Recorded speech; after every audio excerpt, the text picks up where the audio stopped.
Certainly has Allah heard the speech of the one who argues, i.e. pleads with you, O Muhammad, concerning her husband, and directs her complaint to Allah. And Allah hears your dialogue.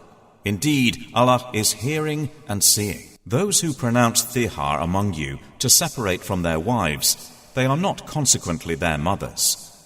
Their mothers are none but those who gave birth to them. And indeed, they are saying an objectionable statement and a falsehood. But indeed, Allah is pardoning and forgiving. And those who pronounce thihar from their wives and then wish to go back on what they said, then there must be the freeing of a slave before they touch one another. That is what you are admonished thereby. And Allah is aware of what you do. And he who does not find a slave, then a fast for 2 months consecutively before they touch one another.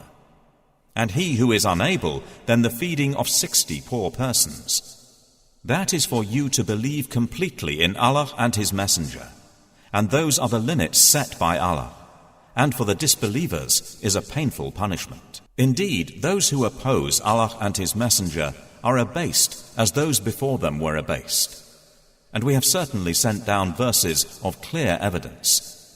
And for the disbelievers is a humiliating punishment on the day when Allah will resurrect them all and inform them of what they did. Allah had enumerated it while they forgot it, and Allah is over all things witness. Have you not considered that Allah knows what is in the heavens and what is on the earth? There are not 3 in a private conversation, but that He is the 4th of them.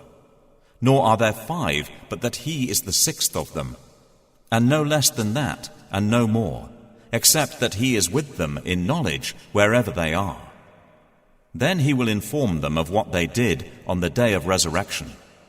Indeed, Allah is of all things knowing. Have you not considered those who were forbidden from private conversation, i.e. ridicule and conspiracy, and then return to that which they were forbidden, and converse among themselves about sin and aggression and disobedience to the Messenger?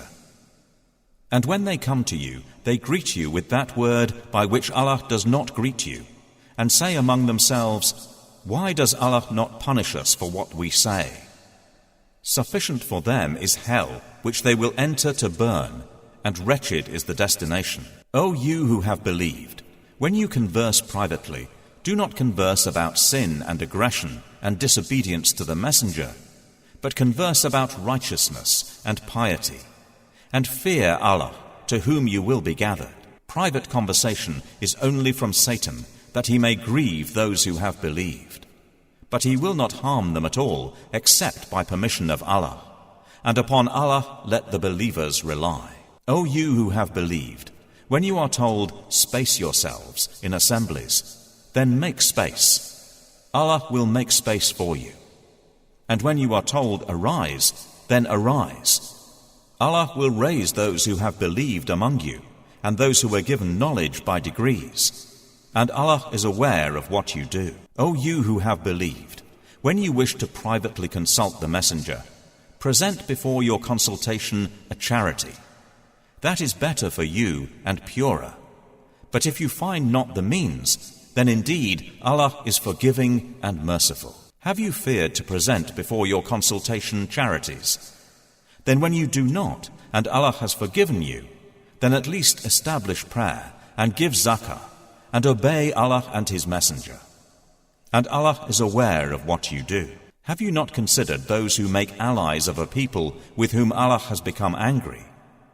They are neither of you nor of them, and they swear to untruth while they know they are lying. Allah has prepared for them a severe punishment. Indeed, it was evil that they were doing. They took their false oaths as a cover, so they averted people from the way of Allah, and for them is a humiliating punishment. Never will their wealth or their children avail them against Allah at all. Those are the companions of the fire. They will abide therein eternally. On the day, Allah will resurrect them all, and they will swear to Him as they swear to you, and think that they are on something of the truth. Unquestionably, it is they who are the liars. Satan has overcome them and made them forget the remembrance of Allah. Those are the party of Satan. Unquestionably, the party of Satan. They will be the losers. Indeed, the ones who oppose Allah and His Messenger, those will be among the most humbled. Allah has written, i.e. decreed, I will surely overcome, I and my messengers. Indeed, Allah is powerful and exalted in might. You will not find a people who believe in Allah and the Last Day having affection for those who oppose Allah and His Messenger, even if they were their fathers or their sons or their brothers or their kindred. Those He has decreed within their hearts faith and supported them with spirit from Him. And we will admit them to gardens beneath which rivers flow, wherein they abide eternally. Allah is pleased with them, and they are pleased with Him. Those are the party of Allah. Unquestionably, the party of Allah, they are the successful.